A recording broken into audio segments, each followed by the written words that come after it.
Gopi Jana Baba Gopi Jana Baba Jaya Gopi Jana Baba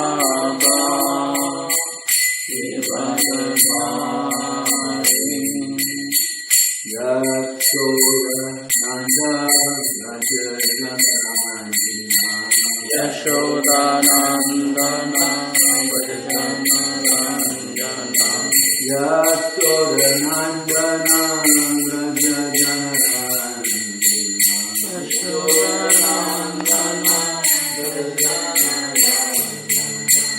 Yashoda Rajajanarandana Sudanandana Rajanarandana Yamuna Tira Vanachari Yamuna Tira Vanachari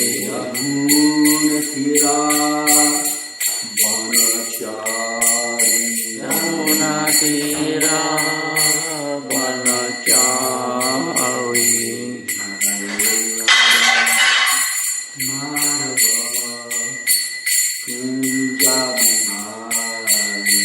Jaya Radha Madhava Kunja Bihari Jaya Radha Madhava Kunja Bihari Jaya Radha Madhava Kunja Bihari Jaya Madhava Radha Madhava Radhe Jaya Radha Madhava Radha Madhava Radhe Jaya Radha Madhava Radha Madhava Radhe Jaya Radha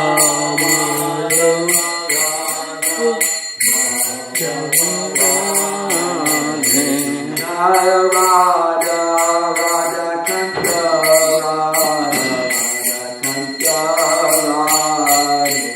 Jaya Radha Radha Kanta Radha Kanta Jaya Gora Nitai Jai Gora Nitai Gora Nitai Jai Gora Nitai Jaya Gora Nitai Jaya Gora Nitai Gora Nitai Jaya Gora Nitai Jaya Prabhupada Shiva Prabhupada Prabhupada Shiva Prabhupada Jaya Prabhupada Jaya Prabhupada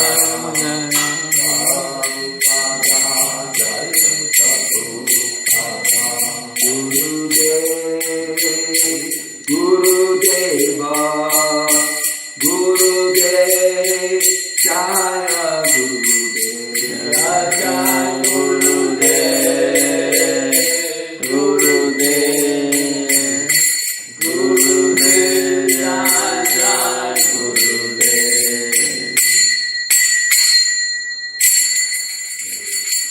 Jaya Mishpatamam Sukadraja Jaya Shri Srimad Bhagavatam Shila A.C. Bhaktivedanta Swami Shila Prabhupada Ki Grantara Srimad Bhagavatam Ki Go Premanandi.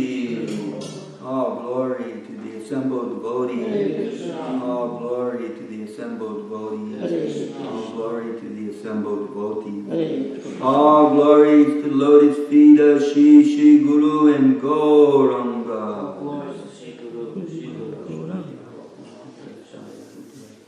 Srimate Bhaktivedanta Swami Namaste Saraswati Deve Gauravani Acharya Nirvasesha Shanyavadi Pastachade Satarine.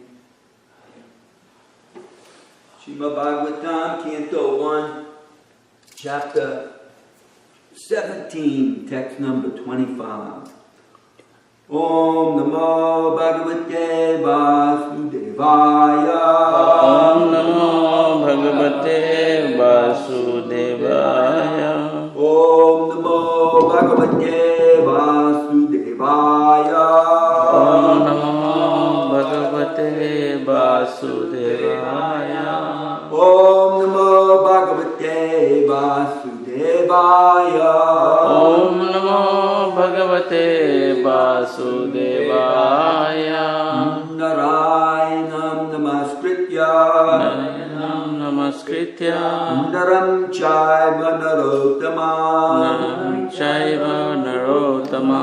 Devim Saraswatim Vyasam. Devim Saraswatim Vyasam. Tato Jayam Udirayet. Tato Jayam Udirayet. Before reciting the Srimad Bhagavatam, which is our very means of conquest, we first offer respectful obeisances unto the personality of Godhead, Lord Narayan. Unto Narayan Rishi, the supermost human being, Mother Saraswati, the goddess of learning, and Srila Vyasadeva, the author, by regular attendance in classes on the Bhagavat and by rendering service to the pure devotee, all that is troublesome within the heart becomes destroyed to practically nil. And thus, loving service unto the glorious Lord, who is praised with transcendental hymns, becomes established as an irrevocable fact.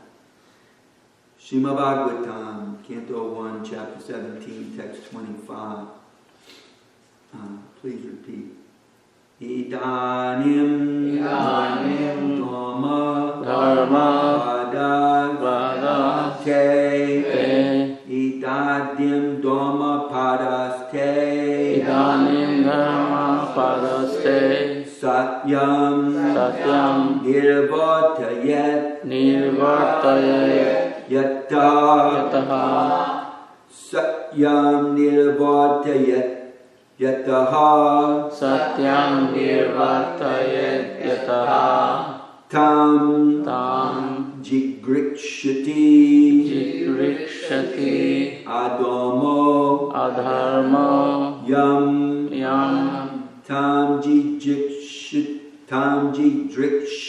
Yadharmo Yam. Tam Jigrikshati Adharmo Yam.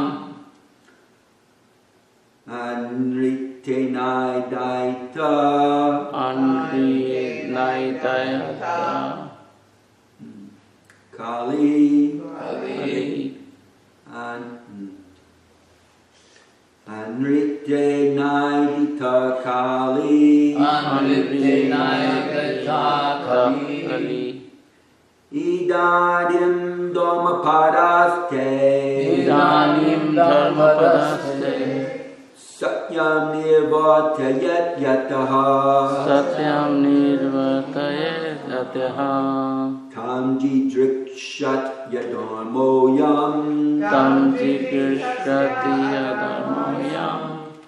Anritenai Ditakali.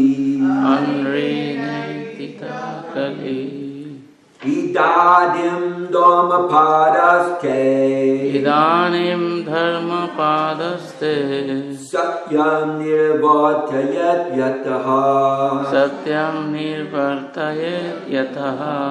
Tam Jidrikshat Yadharmo Yam. Anritenai Ditakali.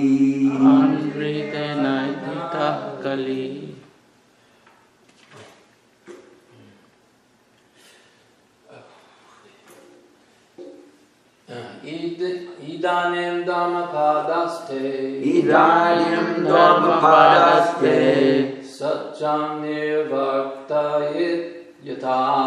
Satyam Nirvartayet Yataha.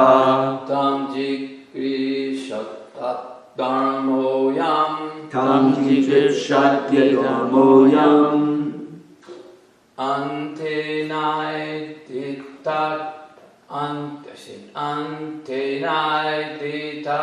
kali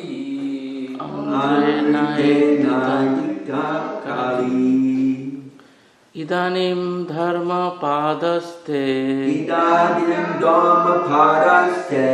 satyam nirvartayet yataha tam jigarshyati adharmoyam antre naidita kalihi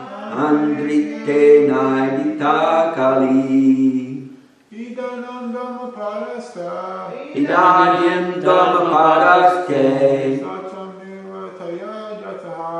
satyam nivartayat yataha tam jigarshyati dharmoyam andritenayita kali.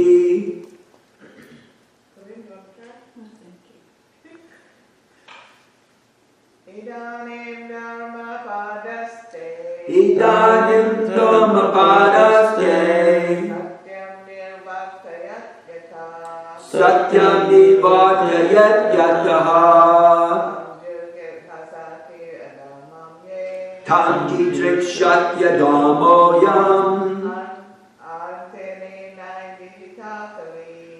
andritenayita kali.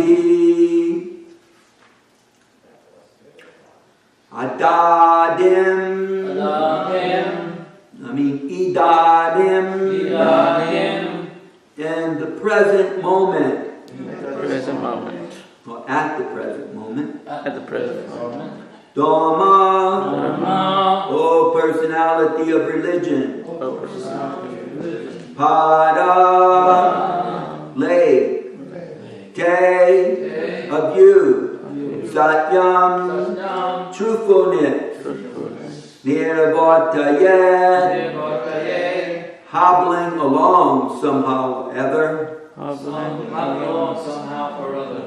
Yataha, whereby, Tam, that, Jidrikshati, trying to destroy, Adamaha, the personality of irreligion, Ayam, this, Anitena, by deceit, Editaha, flourishing, Kali, quarrel personified. Translation. You are now standing on one leg only, which is your truthfulness. And you are somehow or other hobbling along. But quarrel personified, Kali, flourishing by deceit, is also trying to destroy that leg. Please repeat. You are now standing on one leg only. Which is your truthfulness. And you are somehow or other hobbling along. But quarrel personified. Kali. Flourishing by deceit. Is also trying to destroy that leg. Srila Prabhupada's divine purport. Jai Srila Prabhupada. The principles of religion do not stand on some dogmas or man-made formulas, but they stand on the four primary regulative observances, namely austerity, cleanliness, mercy, and truthfulness. The mass of people must be taught to practice these principles from childhood. Austerity means to accept voluntarily things which may be very uncomfortable for the body, but are conducive for spiritual realization. For example, fasting. Fasting twice or 4 times a month is a sort of austerity which may be voluntarily accepted for spiritual realization only, and not for any other purposes, political or otherwise. Fastings which are meant not for self-realization, but for some other purpose or purposes, are condemned in the Bhagavad Gita, chapter 17, verses 5 and 6. We can look at that later. Similarly, cleanliness is necessary for both the mind and for the body. Simply bodily cleanliness may help to some extent, but cleanliness of the mind is necessary. And it is affected by glorifying the Supreme Lord. No one can cleanse the accumulated mental dust without glorifying the Supreme Lord. A godless civilization cannot cleanse the mind because it has no idea of God. And for this simple reason, people under such a civilization cannot have good qualifications. However, they may be materially equipped. We have to see things by their resultant action. The resultant action of human civilization in the age of Kali. Anyone want to try to guess that? The resultant action of human civilization in the age of Kali is sense gratification. Not what it.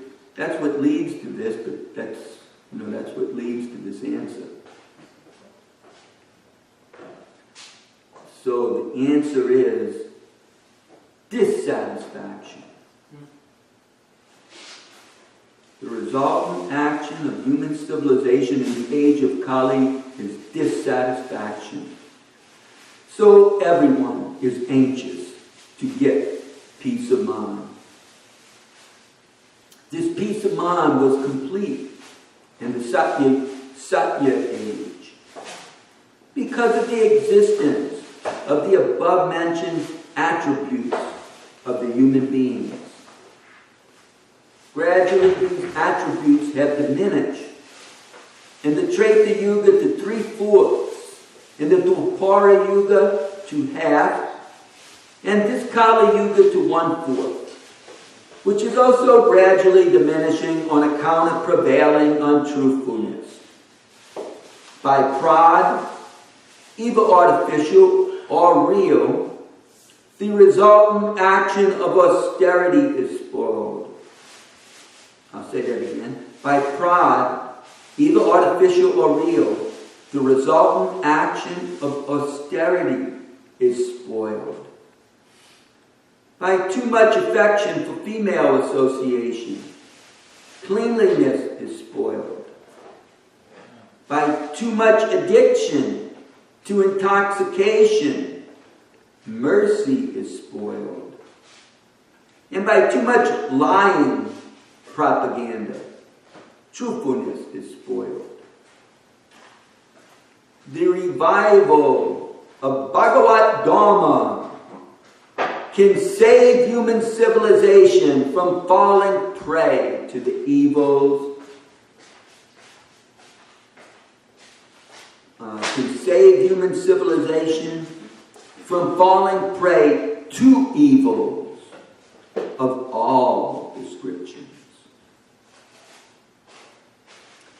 We offer our humble obeisances unto Srila Prabhupada, who is opening our eyes with the torch of knowledge, although they are certainly shut by the darkness of demoniac civilization. Rupa Goswami Prabhupada, who has established within the material world the mission to fulfill the desire of Lord Chaitanya and give us shelter under his lotus feet. Srila Prabhupada ki jai. So, after that powerful purport, the last sentence Prabhupada says, by the revival of Bhagavatam, the Dharma that Krishna teaches in Bhagavad Gita. Bhagavat means the personality of Godhead, and Dharma means codes of conduct or occupational duties. So when Dharma is taught by Krishna or God, is revived, and we can just put aside all of our man-made laws or our speculations at some type of codes of conduct.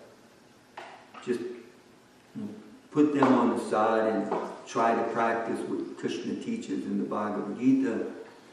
Then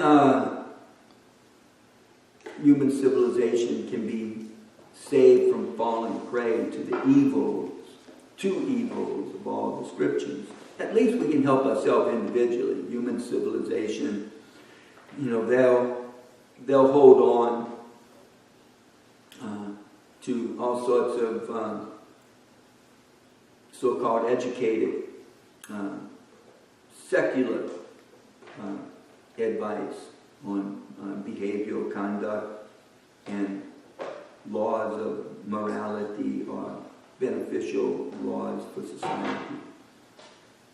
They're really attached, and they'll hold on to these conceptions, and they're very much afraid of any sort of religious type of government, although it exists in large parts of the world, and it's generally, unfortunately, very sectarian.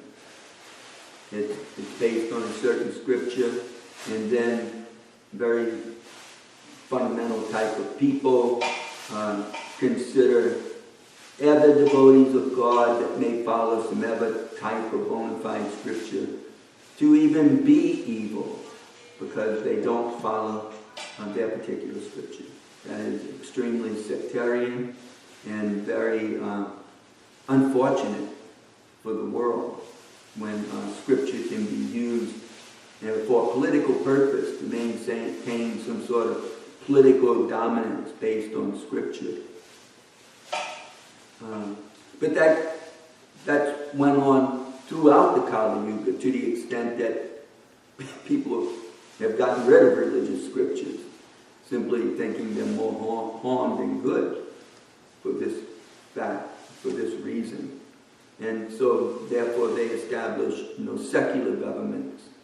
And in the better parts of the world, or we could say the more liberal parts of the world, they allow people to practice religion. And other parts of the world, they may allow people to practice a particular religion, even though the government may, to some degree, try to be secular, fair to everyone. They still support a particular religious scripture.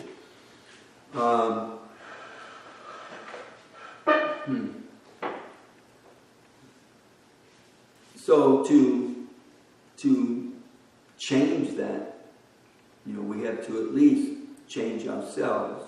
Often Mahatma Gandhi is given credit for having said something along the lines of, be the change that in yourself that you want to see in society.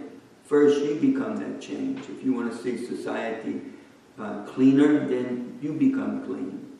If you want to see society truthful, then you become truthful.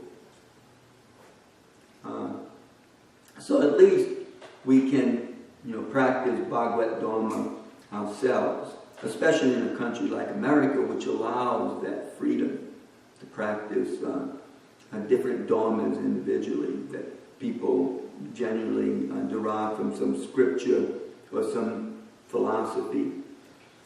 So we can do that, and then by setting a good example, by actually achieving the result, because the result will be peace of mind.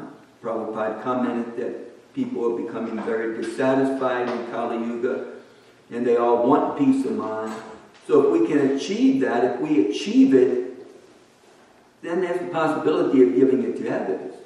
If we don't achieve it, then how can we give it to others? Because we haven't really tasted it ourselves. So by practicing Bhagavad Dharma, one can certainly achieve peace of mind, and then we can share that peace of mind with others. Explain to them, anyone can attain peace of mind. We just have to put into practice Bhagavad Dharma, following Krishna's instructions.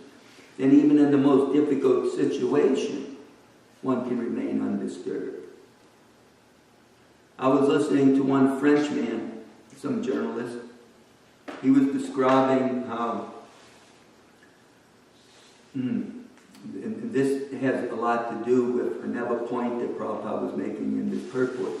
Due to deceitfulness, the Hindu population is often accused of being intolerant of other religions and therefore undeserving of political power.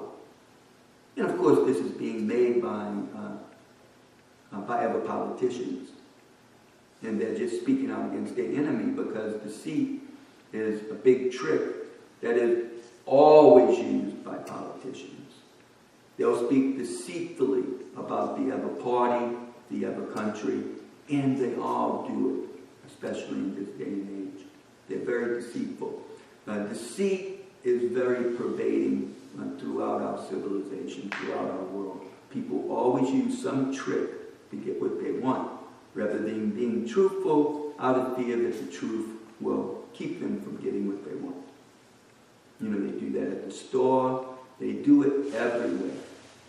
And actually, that deceit destroys truthfulness. But we don't know, because it's like a part of our civilization. Persons even considered very intelligent when they can be very deceitful, because they can always trick and manipulate and get what they want just by twisting facts a little bit, the truth a little bit. They can easily manipulate and get what they want. So this is the power of Kali. Kali has imbued, or he's given this attribute of deceit. In the Mahabharata, Sukuni was the personification of deceitfulness. He was expert at its use. So, if I could only back up and look at what I said as though I had written it, it would be easier to go on. I was making that point of deceit in relation to something else. But anyhow, it is what is destroying the truthfulness in human society. If we practice Bhagavad Dharma and we act truthfully, then, like Yudhisthira Maharaj, a person may be taken advantage of by a person like Sukuni. So in Kali Yuga especially, we have to be on our toes to not be cheated, because it's a world of cheaters and cheated. So, one has to be really intelligent.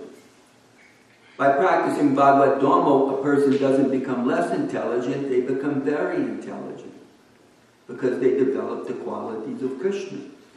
So Prabhupada gives a hint here how to actually practice Bhagavad Dharma in a very easy way that anyone can begin.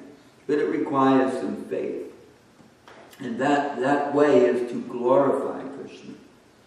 If we take the time or we develop the attitude or the habit of glorifying Krishna, then that glorification will bring us closer to Krishna, and we can derive the immediate benefit of becoming like Krishna. If we associate with rogues and thieves, we will become like a rogue and a thief. If we associate with politicians, we're going to become like a politician. However we associate, we derive those attributes. So if we associate with Krishna, and that's completely possible in here and now, in this day and age, by simply glorifying Krishna, by hearing about Krishna, and then repeating that glorification. The Srimad Bhagavatam is full of, it's nothing but glorification of Krishna. So if we hear it and we repeat it, then we are actually in Krishna's association. Even in the Bhagavatam itself, it says that when questioned, where will people go for help now that Krishna has left the planet? They can't go and knock on his door and say, Krishna, please help me. Where shall they go? They must go to the Bhagavatam. It is none different than Krishna. If we pick it up and hear it, then by that association, we can become like Krishna. When we become like Krishna, then we become unbothered even by the great trauma in this day and age. So I remembered the point that I wanted to make when I brought up about this deceitfulness. This French journalist was saying that the politicians, they accuse the Hindus of being intolerant, of causing all sorts of anti-Muslim or anti-Christian rhetoric and propaganda, and causing riots and things like that. But he says this is completely untrue. It's just the opposite. The most tolerant people who have suffered Holocaust after Holocaust, century after century, at the hands of other religions and politicians, and have learned to tolerate it and to go on practicing their Dharma in the face of so much abuse, are now being accused of being intolerant and abusive themselves. He said, this is not the fact. He said, they have been the most tolerant people, and the proof, he says, is that you have every religion in the world existing there. And then he goes on to quote that, in fact, it was the only place the Jews were not abused. When the Romans drove the Jews out of Israel because they would make revolution against their government, they have traveled the world since then trying to find some safe home. And they have been abused in every country they've been in. Except in India. And according to Hridayananda Maharaj, that's stated even in the Holocaust Museum. So this particular journalist, he said, so when Israel was created in 1947, many of the Jews left India and went there, but he said you can still find plenty. And he named two places, I can't remember where. One may have been Mumbai, but I can't remember. He named two particular places where there's still a fairly large Jewish population. But his point was that all religions have flourished there because of the tolerance of the majority of people. The Hindu people make up 80.5% of the population today. And Muslims, who have like 170 million people, make up 13.5. Then you have Christians, 2.5%. 2.5% of a billion people. That means quite a few million. And then you have Zoroastrians, you have Jews, you have Sikhs, you have Jains. With to speak of Buddhists, yeah. Plenty of Buddhists. In fact, when driven out of Tibet, the Buddhists didn't have a home anymore. They ran from the Chinese because the Chinese were destroying their civilization because they wanted to get rid of this primitive religious culture, which they made all sort of deceitful statements about. And they established a secular Chinese government. And where did the Buddhists go? Where did the people go? They went to India. And India actually gave them a place. I forget the name of it. It's called Shala. Dharamshala. And that area of land is for them. And they live in India. I guess they pay taxes like everyone else. You know, you have to support the government with tax because the government's protecting you. Otherwise, the government would say, get out, go back to China. That's where you came from. So, they naturally have to pay tax like everyone else and follow the laws of the land. And they're allowed to live there. So India has given shelter to all religions of the world, and they have tolerated every one of them, and they have tried to create harmony amongst them. And obviously, this is a result of the tolerance of the Hindu people. Otherwise, if they all revolted against it, you'd have 80.5% of the population chasing the others out. Which is going on in a lot of parts of the world today. You can just name them. In Bermuda, formerly Bermuda, how do you pronounce it? Burma. Well, Burma, yeah, it's Burma, but in Burma, what is it called again? Myanmar. They chased out all the Muslims, the big story. They chased them into Bangladesh. They got tired of them being there, and they chased them away. And the Nepalese, Hindu people that went to Bhutan, the Bhutanese people chased them away, made them go back to Nepal. They were Buddhists. And they were even Buddhists from Nepal? No, just because the Bhutanese are Buddhist people. And then they make a documentary that they're the happiest country in the world. Yeah, so they get rid of all their people that aren't their religion. But in India, they've accepted all these other people. Similarly, in America, they've accepted other people. Not always so easy, as we know a lot of these new religions were always persecuted. The Mormons were persecuted. That's how they ended up in Utah. They started in New York, went to Illinois, and from Illinois went to Utah, where no one lived except the Indians that they drove away. Native American Indians. And even the Jehovah's Witnesses persecuted, with the speak of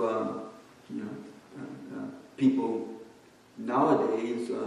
They often feel that they're being persecuted. The Muslim population in America feels that they're being unfairly persecuted for political reasons, because there's a lot of animosity going on between so-called Muslim terrorists and the United States government. So there's something we can learn from these people that have heard extensively about Krishna. They have developed a certain quality like Krishna. They are very tolerant. Although Krishna is God, he doesn't have to be tolerant. And many times God is depicted in religious scriptures as not being very tolerant. I mean, to the extent of persecuting people for their evil deeds. Eternally, not reforming, eternally condemning. That's pretty intolerant. People, souls can be very evil under dark influences, become extremely evil, hurt and harm and crucify other people on a ethnic cleansing level. And they certainly deserve to be punished. But eternally, the soul's by nature good. The person by his original nature is good and can be reformed. And just like prison is meant to reform a person, make him a better person. unfortunately, most of our United States presidents, we make them a worse person. And if that's not bad enough, we even put the mentally ill there. Rather than giving them medical treatment, we put them in prison. It doesn't make any sense, but that goes on. In all the countries of the world, they put their political enemies in prison.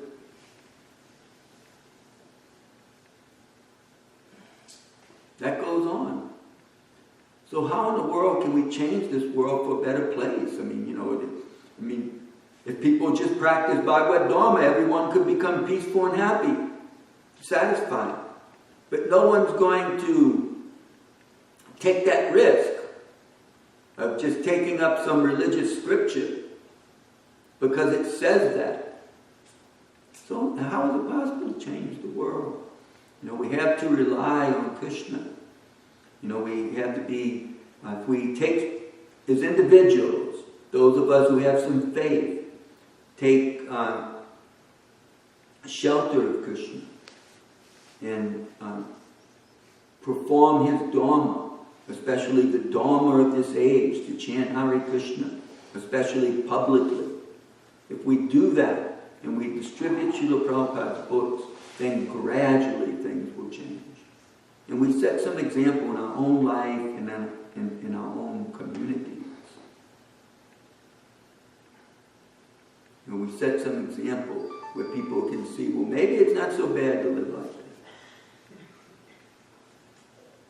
And, gradually, we will be able to help change the tide of this Kali Yuga, this age of deceit, where people actually become comfortable wanting to be truthful and not depending on the sword of deceit to get what they want.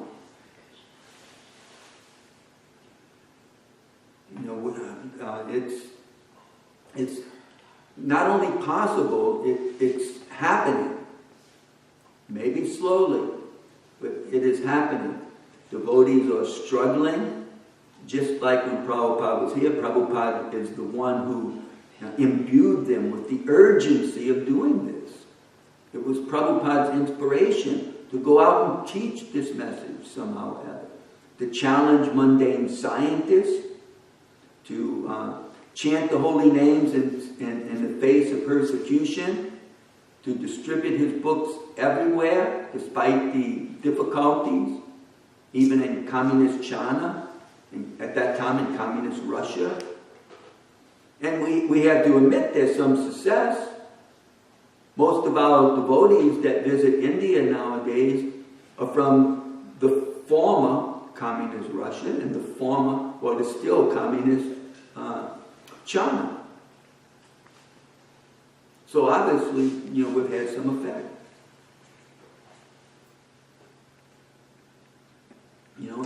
And gradually things are improving. Yogindra Maharaj, despite much persecution, has performed festival after festival, year after year, all along the Baltic Sea. In Poland, he is not only appreciated, but he is given a position of status in the largest music festival in Europe. And we are allowed to teach there, having perhaps the biggest presentation out of any group that is there, and appreciated by the people. And then he came to America and is doing the same, but in a different way. He goes from university to university, using the cultural arts to teach people Krishna consciousness. But not even to, well, it is to teach, but he's teaching by giving. I mean, to learn something nowadays, even to learn to become a truck driver, a person has to go to school. And you have to pay to do that, generally speaking. And you just ask the Larry how much he had to pay. He had to get a loan, and then he had to pay it back with interest. To learn anything, you had to pay. Generally with money, and then a lot of times with time also. You have to really invest your time to learn it. Otherwise, you're just not allowed to perform that duty. So here we are, we're trying our best to give Krishna consciousness. Now, certainly to develop it, people are going to have to take their time to learn it. And they're going to have to invest their money in living a Krishna conscious life rather than a non-Krishna conscious life. Instead of investing it in intoxication, gambling, meat eating, and womanizing, they're going to have to invest it in supporting the Sankirtan Yoga and making a nice home for themselves in the mode of goodness. And maybe even learning to live off the land. That takes an investment. I mean, we invested way over $1 million to purchase this land. That was an investment that involved money and time and energy. Blood, sweat, and tears. Yeah. So, people can do that, but the result will be different from practicing all these irreligious principles that are simply driving people nuts. We have our civilization is just full of ill health, physically and mentally, because of the way we conduct ourselves. I'm speaking about the civilization as a whole. So, our presentation of Krishna consciousness can enthuse people to attempt this way of life. To learn a different diet, to learn to glorify the Supreme Personality of Godhead, the Supreme Person, rather than to simply glorify speculations about where life has come from. So many speculations about how history evolved and how life evolved. And believe it or not, that is what is reigning supreme in our textbooks throughout the world. People believe it completely. That's how life has come about. And God at best started it in motion, but doesn't interfere with it. That's what many of them think. Of course, we don't think that. We think He does come and help the people out. And the first thing He has to do is teach them that He's real. Because it's by His association that they become real devotees. It's by His association that we become good like Him. Otherwise, Prabhupada is making the comment here, without God, how can anyone be good? If we don't have God as a check and a balance in our life, then when we start imagining things and thinking about things, we can get easily trapped by the deceit of Kali. He'll just put the naked form of the opposite sex in our mind, with either all of its muscles or all of its beauty. And people are completely under one of the largest industries on the internet is pornography.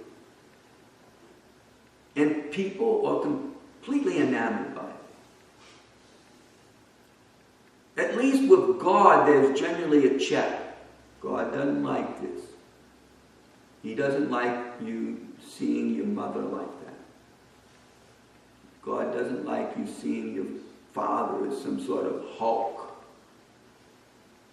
that is just meant for sexual satisfaction. I mean, people, they know that, and so it kind of like always goes against their consciousness, and their tendency is to seek out help. Otherwise, if it's secularly legal, and it is until it becomes child pornography, people have the right to do that in secular society. And then no wonder we walk around with a disturbed mind. We don't have no peace of mind because we're always agitated seeing, every other person that we look at as some sort of sexual object, as though we were some sort of ape with, the ability to engage in sex every hour or something. Or like a pigeon every minute. We become insane like that. And so this is our modern day civilization. So, our Krishna consciousness movement, we have to give love for Krishna first. And, if we just slap people in the face with rules and regulations, we usually get ignored. Oh, here comes the big moralist, the holy holies. Holier than thou. How many of them have we seen? And then, they turn out to be just a bunch of hypocrites. So first, and we see, in the doom, they don't beat people over the head with the regulative principles. They're giving Krishna consciousness. In that video, he put out a video about his visits to the university. Beautiful video. I love the music in it. But they sing this one, you could take it as a secular song. A lot of it is secular. But then it also glorifies Ram. It starts off glorifying Ram and it ends with Ram. But in the middle of it is, he glorifies loving one's mother and, oh my dear mother, I know I've done things that have made you doubt this. But have no doubt. Please have no doubt. I love you, mother. And he sings that with a beautiful melody. Beautiful guitar music in the background. And then he goes on to, I love you, Father. And he says the same lyrics. And then he says, I love you, children. And he uses the same lyrics. Don't doubt it. I know I've done things that have made you doubt. But have no doubt. I love you, children. I love you. I do. Like that, Beautiful melody. And then he does it for maybe something else. I can't remember what. But then he does it again for Ram. I love you, Ram, and I know I've done things that make you doubt, but I love you. A beautiful song he has in there, it kind of plays in the background, a lot of it. And it shows, the performers on stage. There's a lot of dancing, and there's a lot of dramatic acting, and in between it and the doom, gives some speeches, and shows a lot of book distribution going on. This went on 30 universities around the country. His first attempt. And believe it or not, because there's politics in any organization, including our International Society of Krishna Consciousness. So our North American administrators managed to keep him out from doing this for a few years, for whatever reasons, generally because, he has to collect donations. And those donations, are utilized by him for his programs. So he had to convince them that, these programs are going to be good for North America. I want to do something for North America. I came from North America. I've traveled around the world. I've done good in other places. I want to do something for North America also. He had to convince them of that. Was it well received everywhere then? Yeah, it was very well received. That's what I believe. Is he still touring? I know he No, wasn't, he's finished now. He was in Houston. I guess that's the closest he's got. Yeah, he's finished now. Back in the 80s, Swarup Damodar Maharaj did the same thing. Taking around a Manipuri group, doing the exact same thing. And he did it in New Orleans at Xavier University, hosted him. And we took the Gurukula children here to see it. And so devotees, it's not like this is anything new, but you have a person who's investing so much time and energy. He has a troop of over 50 people, and day after day they have to travel. They don't know where they're going to eat. He says, you have to confront all these difficulties, the weather. Many times there's bed bugs, but you have to be ready to perform. And this goes on for 2 months before anyone can go home and take a break. So today that's going on. It's been going on since Prabhupada came to America and taken around the world. It's going on all over the world. Devotees making these sacrifices for what? Just to give some ever poor spirit soul Krishna consciousness. Because we know we're not changing the governments overnight. No doubt about that. Maybe in India we're making a little headway, but I mean, that's a very difficult situation because you do have so many religious groups and cultural groups, then you have to somehow ever accommodate them all. And they all have different, not only ideologies, but behavioral things. Like, it's very difficult for Modi to protect the cows there. Very difficult. He's making some attempt, but there's a lot of politics about that. A lot of politics. So, but still, we're not making much headway in other parts of the world, but, way back from the beginning, Prabhupada challenged the leaders, challenged the scientists, challenged the politicians. Give me the prisons. Prabhupada said like that, give me the prison. I'll make the prisoners good. Turn the prison over to me. I mean, that takes a lot of gumption. You ever have a prison dumped in your lap? It's not easy. I heard a whole thing on National Public Radio about ladies' prisons and how ladies are generally a little bit more persecuted for small, insubordinate things. Men are usually not persecuted, but corrected for very big things. Because the men usually blow off the small stuff and don't get emotional. They just let it go in one ear and out the other and don't give any sass, generally speaking. But, they strike out usually on a much bigger level. But the ladies, as soon as there's like just some small infraction that they, especially if they feel they were not really liable for that, they get very emotional about it. And so they end up getting written up or even sent to solitary confinement just over an emotional thing. So they're trying to teach the prison guards. And this lady who was in charge of this prison, I really admired her because she spoke like a person really wanting to help people and not somebody who simply labeled them with some name to keep them under control by punishment. And so, she was trying to teach the staff, to talk to and listen to people more and to treat them as persons and without, getting affected by their emotions. And we see that this is practiced in Germany, it's practiced in Finland, and they have much better results in their prison systems than we're having. So but that was Prabhupada way back when he was on the planet. Turn the prison over to me. But they're not going to do that very easy.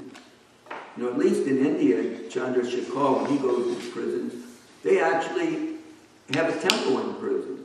And all prisoners go there and can chant Hare Krishna. Chandrasekhar loves going to those prisons.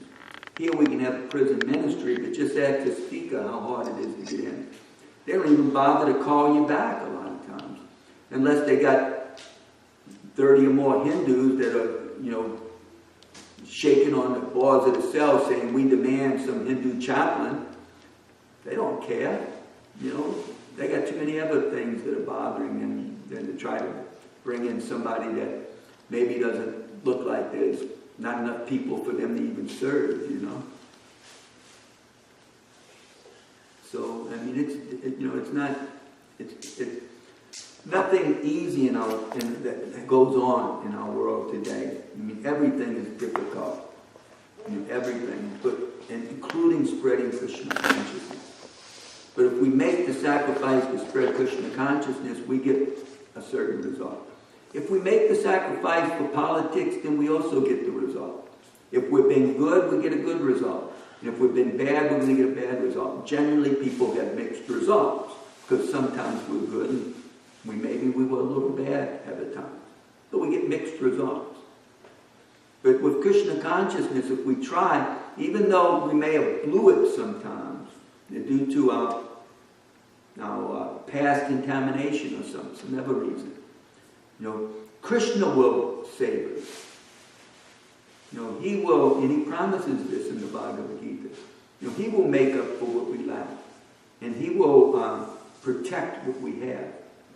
He will save the devotees who are meditating on Him, who are going out and trying to teach about Him. Even in His Gita, Krishna said, there will be no one more dear to me than that person who tries to teach this message to the devotees. So, by sacrificing our life to teach Krishna consciousness, we are doing good for ourselves and good for others. And we can escape this world of getting a reaction for all of our actions and having to, stay within the material world where people are just striving for material opulence. That is not the greatest thing in life. Material opulence. Material opulence is just going to bond us to this world. The greatest thing is to learn how to love Krishna. And that's an amazing thing for people like ourselves that come from secular, calmy backgrounds where it's not so important to love God. Or if you love God, it's just for material reasons. That's how most of us are in the world. So to have a change of heart where we actually just want to love God for His person, because of Him, because of His person, we have some affection for Him and we want to exploit that love. We want to try to make that love come out of our heart, understanding the philosophy that that's actually our constitutional position to actually spontaneously love Krishna. And that by loving Krishna, it's like watering the root of a tree. It's like watering the root. We love Krishna, we'll love everyone nicely. But, we have to learn to love Krishna. If we ignore Krishna, then we can try to love others, but it's not going to be as nice as if we learn to love Krishna. Because when we love Krishna, we become like Krishna. I've been making that point. If we associate with Krishna, we become like Krishna. We become good like Krishna. Perfectly good. But, if we ignore Krishna, then there's, we're only going to get, the modes of nature that we associate with. And in this day and age, there's a lot of darkness out there. And it's, it rubs off on everybody. So, Krishna is the key. And Prabhupada's Sankirtan movement is the most benevolent. It is the greatest philanthropic movement in the world. The greatest philanthropic work that can be done is to support Prabhupada's distribution of Krishna consciousness. Srila Prabhupada ki jai.